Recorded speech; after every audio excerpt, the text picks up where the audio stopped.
Hi, Peter Boolkah here, and welcome to today's edition of the Transition Guy. Now, joining me today in the studio is Dov Baron, architect of the emotional source code, top-selling author, and just a damn right legend. And of course, it does help that he's originally from the UK. Welcome, Dov. Cheers, Peter. It's good to be here, mate. Thank you. I appreciate being here. Looking forward to this. I'm looking forward to the conversation, and I'm looking forward to serving. Yeah, thank you. And you know what? I found your story to be fascinating. Which one? Well, I mean, look, to put it mildly and to be really sort of polite about it, you didn't exactly have the best start, did you? No, I didn't. It was a bit rough in the beginning. I was born in, you said I originally from the UK. I've been gone much longer than I ever lived there, but I was born there. Brought up in northern England, and around surrounded by crime, poverty, violence, abuse, all, all the menu of shitty things to start with. Yeah, I had all those. So that was where it all began. I mean, literally, you've got a whole cocktail of things that would probably put most people in an extremely disadvantaged position.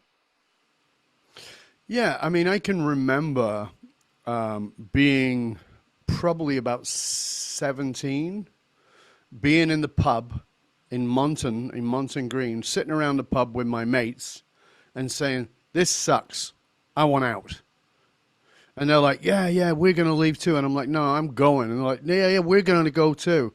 Where are you going to go?" And we'd have these fantasy talks about where they were going to go. And about 4 years after I left when I was 21, and about 4 years after I left, I went back for a visit. And I decided, I'll go down to the pub and see if the lads are there. And of course, they were sat at the same table, the same lads. Somebody had filled my seat, but everybody else was the same. And they said, "We can't believe you went. We have fish and chips here. We've got Man United. We've got Man City. We've got all your mates in the pub. You got your family here. I can't believe you went." And I said, "I always told you I was going. This is not a fantasy. This was a life decision that I made at 14 years old. I'm out of here." You also made a couple of other decisions quite early on around that age, wasn't it? One of the early ones was you sort of dropped out of school quite early. Yeah, I did. So officially at that time, you could leave school at 16. I don't know what it is today. But I was 13 years old.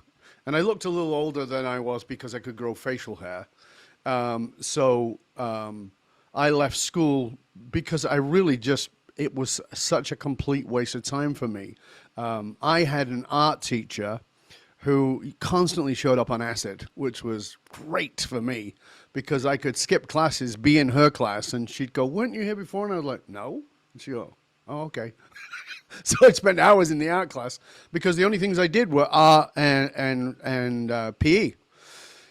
I had a very severe learning disability. I was extremely dyslexic, and I had ADD. Nobody knew what those were back in those days. And so I had this teacher.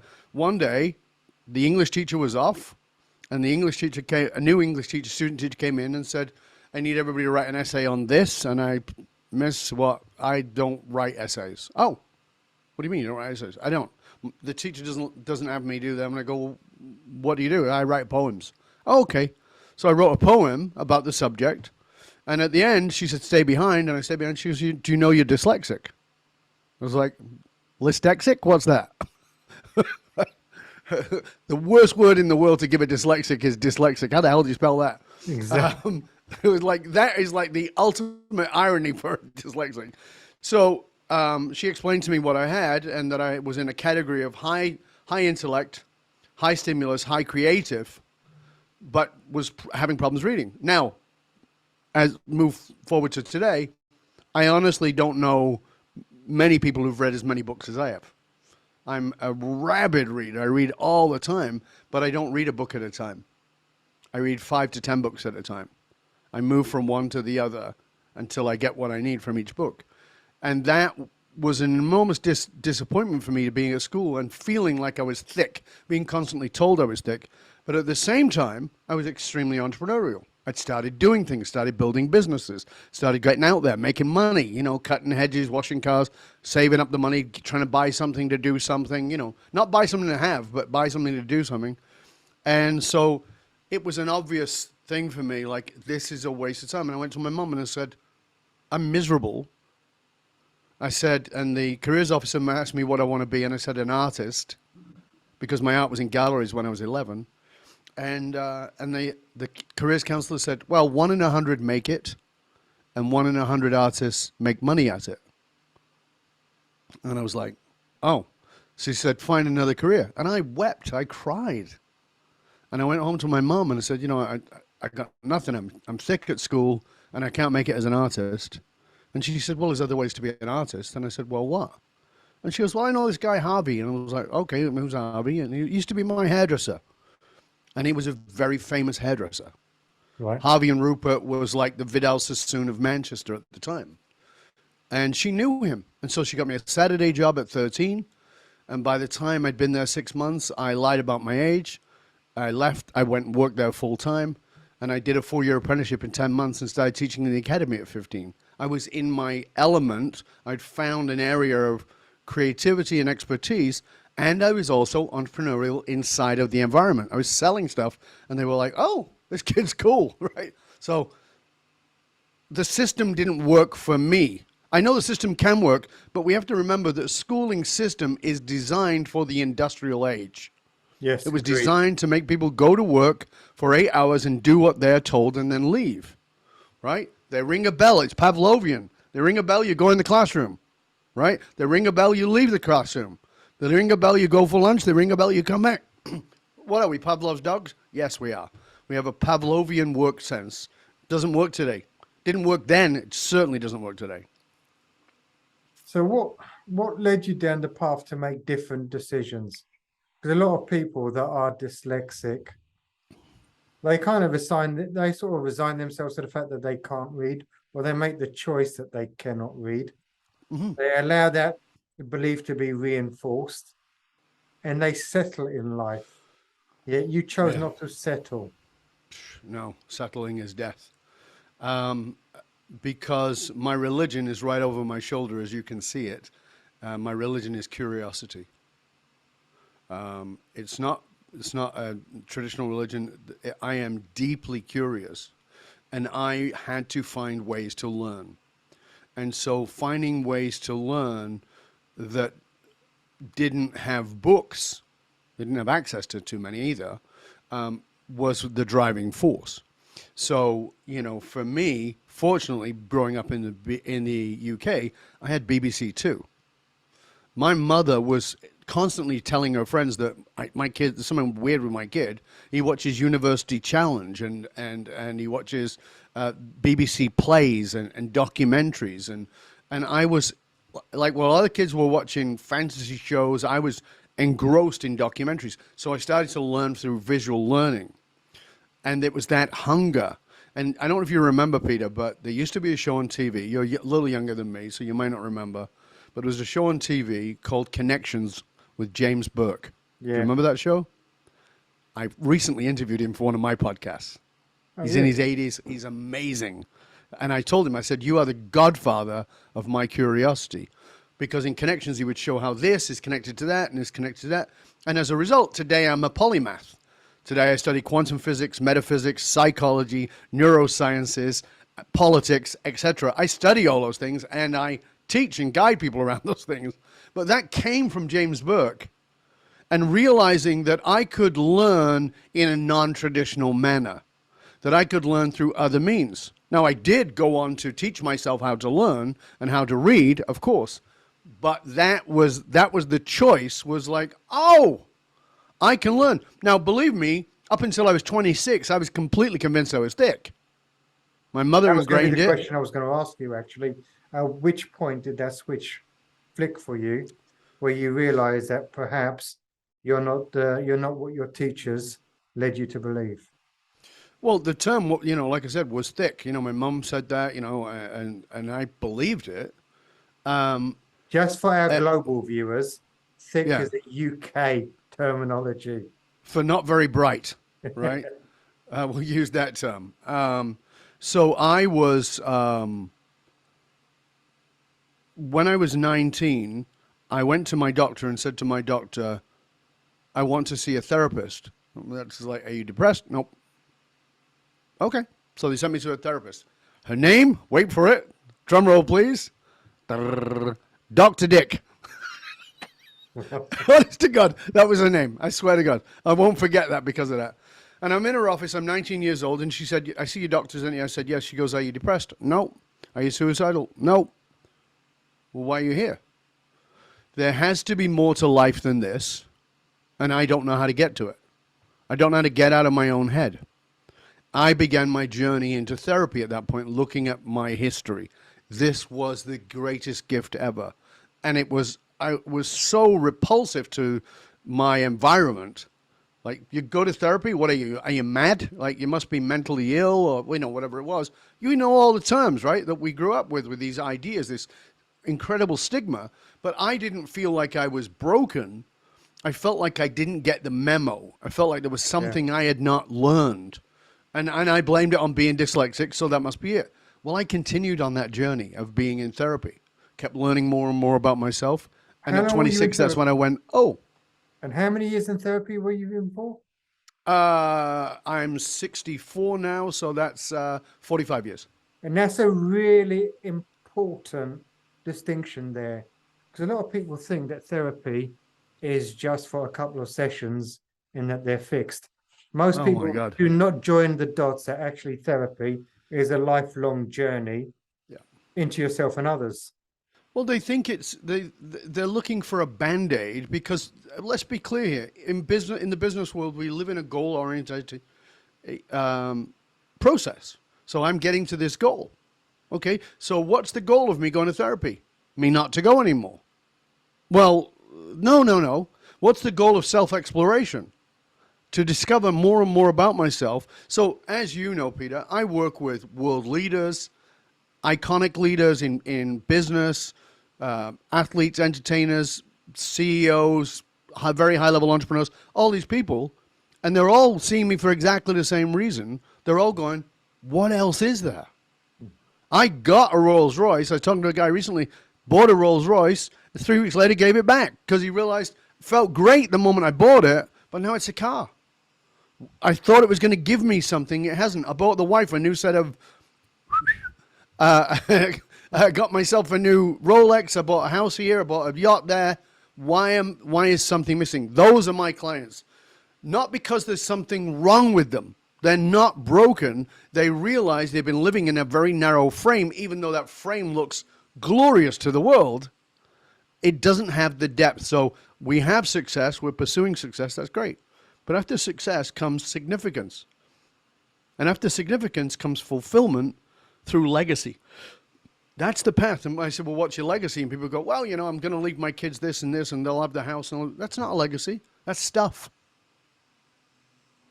Who are you? Do they know who you are? Have your children taken out the library book that is you and read the chapters? Have you volunteered that book to them? Or have you just told them what's on the back flap? So do they get to know you? Or have you made space for them to discover you? And they go, well, I haven't really done that. No, because you haven't done it with yourself. Not because you're an idiot. Because you've been really focused, and that's great, and I admire and respect that. But now it's an inward journey, not an outward journey. And that inward journey will make you more successful outwardly. So for the entrepreneurs listening in, they're probably going to say that's easy for you to say. Easier said than done. Yeah. Where do they need to... What simple advice could you get them to start making the change? Well, first of all, let's back it up a little bit. You don't have to change. Nobody's making you change. You don't have to change. You only have to ask the question, is this it? This thing I'm aspiring to, is it it? And you might automatically go, absolutely it is. And I go, okay, so what was the last one you were aspiring to that you thought was it? Was it? No.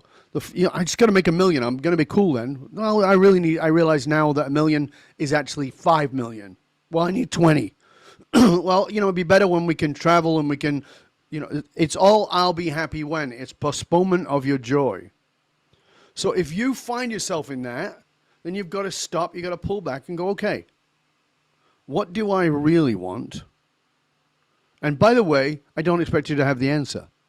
You probably don't have the answer. If it's not physical, what do I really want?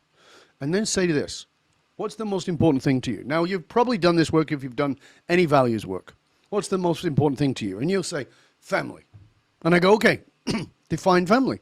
Pretend I'm from another planet, never heard of the word family. Define it. And they go, well, my mom, my dad, my brothers, my sisters, my kids, my wife, my husband, whatever it is. And I go, okay, is that family? And they go, yeah. I go, okay, let's find out if that's real. Do your family love and support you in everything you do? And will they kick you in the ass if you're being an idiot? Will they love you, hug you, lift you up, and at the same time, boot you in the ass and going, you're off track? Because that's what loving family is. Well, no, they don't do that. Why? Because I don't really tell them. Oh, so you don't have reciprocity with them. You don't have real trust where you can open up. No. Okay, so do you have any other people like that? Yes, I have my best friend here and this person there. Oh, so that's actually a bigger version of family. Now let's pull it back a little bit further and say this. All right, if family is the number one value for you, if it is the most important thing for you, show me your calendar. And they go, what do you mean? Show me your calendar. Because I will tell you what you value based on your calendar. How you spend your time is what you value. And you keep telling yourself, no, but that's not real, that's semi-permanent because it's going to change. Is it? It's not. It's not going to change. So you start there. The joy of self-examination is to discover the disenfranchised parts of yourself. I'm going to say that again. In order for you to be totally successful, and I respect you and admire you for doing that, you had to develop a laser-like focus. A focus that most people don't have, and that's why they admire you. It's amazing. Bravo. But in order to do that, you had to push aside parts of yourself. It's to disenfranchise parts of yourself in order to get that. Now, what would happen if you started to look at those disenfranchised parts and brought them back in? And you go, well, I'll lose the focus. No, you won't. You add to the focus. So you go from laser focus to microscopic focus. It's like looking down a microscope and suddenly a whole other universe opens up. So now you still have the laser focus to success, but you have all these other resources that you couldn't have because it didn't feel like you'd be accepted. And the number one thing for human beings is we need to belong. The problem is, and I teach the marketing around this, the problem is we trade belonging for fitting in. When we trade belonging for fitting in, we lose. So that's an interesting distinction, isn't it? Because people get confused over the two. Oh, yeah, absolutely. And human beings need to belong. And so, we go to the match every Saturday and we go, Man United, we'll support you evermore. And when you go home to your wife and your wife says, do you mind doing this for me? Oh, I've been working all day. So you'll support them evermore, but you won't take the garbage out. I want to make sure I got things right. Oh, and by the way, priority for you, number one, family. Oh, all right. That makes sense. Yeah. I can see how that wouldn't work. You think? Just a little bit. What about for people? Because a lot of the people that tune into the channel, they are dyslexic. I mean, when I did a poll of all my clients that I was coaching at any given time, approximately 70% are dyslexic. Isn't that interesting? It's fascinating. But they need to go on that journey of improvement. They need to be the problem is if they've identified as dyslexic, and that's the identification. If you go on the self journey, you discover, no, that's got nothing to do with me. That's just one thing. So I'll give you one more quick example for your dyslexic listeners, okay? I'll bet, I will put money, and I don't gamble, I will bet that you've got imposter syndrome too, because you're dyslexic. But imposter syndrome is an amazing gift. And you go, what the hell are you talking about, Dov? It causes me so much anxiety. Listen, you're dyslexic and you've achieved all this because you were committed to learning despite the disadvantages. If you have imposter syndrome, you are committed to constantly getting good enough to not have imposter syndrome. The person who doesn't have imposter syndrome worries me because that's an arrogant ass. I already know. I know that is the 3 most damaging words in the world. I know that. Then you're not listening anymore. You can't learn anymore. You've already blocked everything out. But the person with imposter syndrome goes, I might not be good enough. I need to get better. And there's this constant commitment to growth and development. That's what you've done with dyslexia. You've committed to learning despite that. This is, in fact, one of your greatest advantages. Stop hiding it. Understand it, embrace it, but go deeper into it and go, what's that about? Let me look deeper into that. What other false assumptions have I made about myself based on this nonsense that I wasn't learning inside of a system that is not designed for creatives? Because most dyslexics are actually creatives. So in other words, listen, even though you've got dyslexia, you are still learning. You've just got to tune into the mechanism that you learn by and embrace it. Yeah, and also understanding that, we look at things like IQ, and it doesn't take long to realize, particularly if you're a psychology freak like I am, that the system of measuring IQ was actually to measure people who had mental illness. It wasn't for intelligence, it was for mental illness. And so there are many forms of intelligence, including, EQ, which people are more familiar with. But there's musical intelligence, there's creative intelligence, there's spatial intelligence. There's a myriad of different kinds of intelligences. And just because you're low in one, let's say the reading, doesn't mean you're incapable. In fact, if you do the research, what you'll discover is that many of the most successful people in the world were dyslexic, and as a result, like me, became polymaths. I'm a polymath. I study all these different things because studying one doesn't work for my brain. So I'm looking, like James Burke, I'm looking for the connections between the things. And that gives you an advantage if you pair that with, hold on a second, what if I'm not this, and that's just a facet that I've gotten attached to, they stuck a label on me. So can I ask you, Peter, heritage? I know it's not politically correct to ask people that anymore. What's your heritage? Yeah, so I'm mixed heritage. So mum was from Eastern Europe. My father was from Mauritius. Okay, So great. totally mixed. So what do I say to you? Well, hold on a second. So what are you? Are you Mauritius? Or are you Eastern European? Or are you an Englishman? And you will then struggle to pick one that you think is going to be acceptable to the person you're talking to. The truth is, I'm Peter. Yeah, and you know what? I struggled with that when I was growing up. I'll bet. And actually, my entire identity was the fact I always saw myself as British because that's exactly where I was born. Yeah. And it was probably everyone else's distinctions that confused me. Of course. And this is the trap, right? This is what I'm saying about fitting in versus belonging. Yeah. Belonging doesn't require an explanation.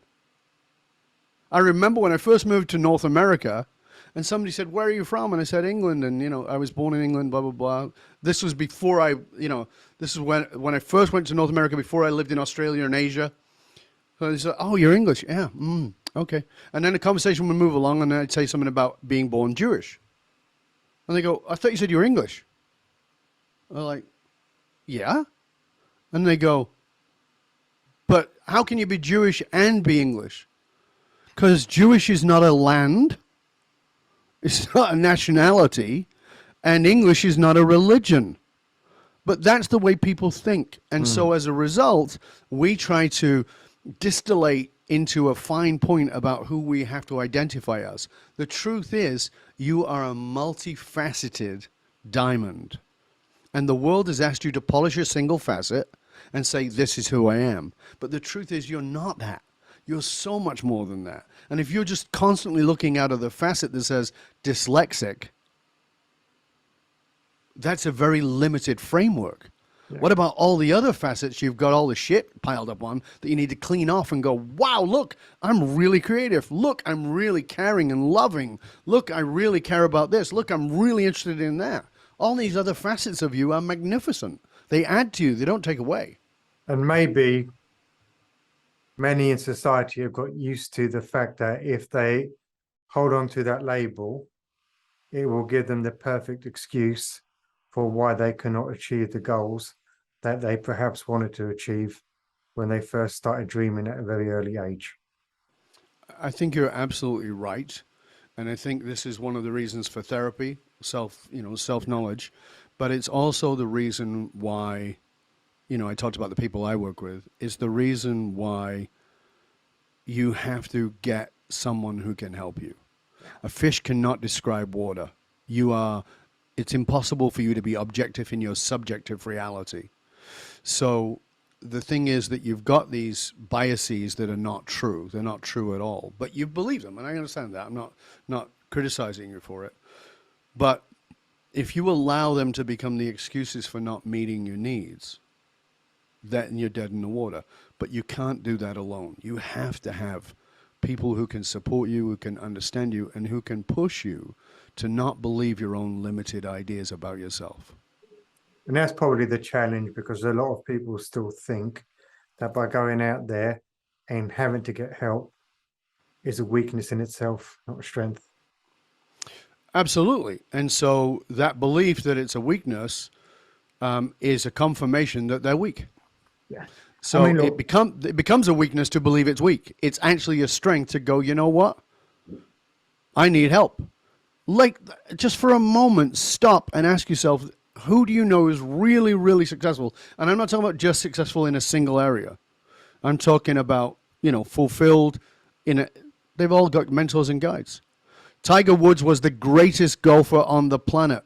How many coaches did he have? Any guesses? He had 5. He was a better golfer than every single one of them, but every single one of them was better in an area than he was, and he combined all that knowledge to make him the greatest golfer on the planet at that time.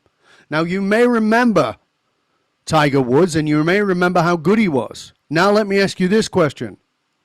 How many relationship coaches did he have? The answer is 0, and as a result, he destroyed his relationship in his marriage. It cost him literally billions with a B because he didn't need that help. He didn't need that help. Why would I do that? I don't need that help.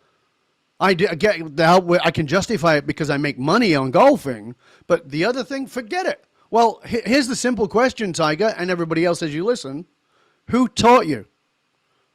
You go, well, I don't need help with my marriage. Okay, who taught you how to be great in a marriage? Well, I don't know. My mom and dad had a pretty good marriage. Did they really? Like, be honest. Did they really? Like, if you stripped away your own biases for a moment, did they really? Were they affectionate, loving, supportive, kind, caring? Did they push each other beyond the limits of their society? Did they make themselves say, I am not believing what people tell me about you because you are this gender or because you're this color? Or because you didn't have the education? Is that what your parents did? Well, no. But that was another generation. And that's why they hit me with a belt. Stop with the bullshit excuses. Get help. You want to be better, get help. It's that simple. And if you can't get over that, you're in your own way from getting the levels of success you want, the levels of significance you need, and the levels of fulfillment you deeply desire so that you can leave a real legacy. Now, that's very well put. If people want to find out more about you and get in touch, where do they go, Dov? Thank you for asking, Peter. I appreciate it. You can go to my name, which is Dov, DovBaron.com. So DovBaron.com. You go there. You can find out. That's my main website. But I'm also on all of the social media platforms, LinkedIn, Facebook, Twitter, Instagram, etc. You'll find me on all of those. Just look for my name. If you can Google me. I also write for Medium. We have an outlet called The Curious Leader. My articles are on there. There's about 1,000 videos on YouTube you can find me on. And I have 2 podcasts. One is called Leadership and Loyalty, which is the #1 podcast in the world for Fortune 500 listeners, and Curiosity Bites. So both of those podcasts are there. And if you just Google Dov Baron, you'll go, oh my God, does this guy ever end? And there you have it. Well, that's been absolutely awesome, Dov. Now, if anything's resonated with you today, you want a bit more information, head over to Boolkah.com, get in touch. If you love today's episode, please like it, share it so that other people can benefit. and subscribe so you don't miss future episodes.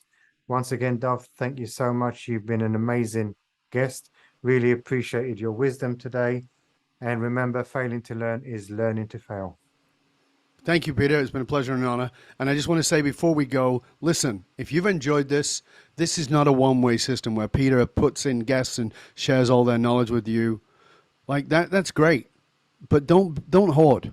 Share it with other people. And what's more is rate, review, and subscribe to the show, because that's one of the ways that Peter knows what he's doing is making a difference in your life. And that is important. This guy puts in the time and the energy and the effort to bring this to you. Let him know that you appreciate that, please. Thank you so much, Dov.